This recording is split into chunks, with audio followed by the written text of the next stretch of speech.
carretera, compartís muchas horas de carretera o en el escenario que queráis reseñar o anécdota con fans. De este año.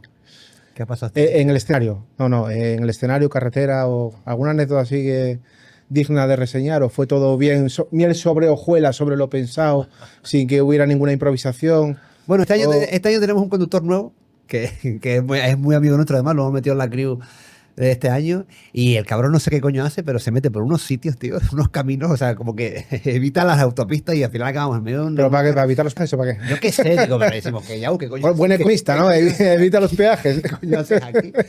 Y no sé, me trae por aquí, tal, y nosotros en medio de la nada, tío. Hemos estado a punto de atropellar jabalíes, de atropellar linces. Hemos estado a punto de atentar contra la fauna en peligro de extinción por culpa suya, porque es que nos mete por caminos, te lo juro. Yo nunca había visto la señal de peligro lince. Peligro lince, el lince ibérico. Lince ibérico. Yo nunca la había visto, porque encima Canarios, yo qué sé. Y en Península nunca la había visto. Pues imagínate por las carreteras que nos han metido de campo, de atravesando ciudades. Tío.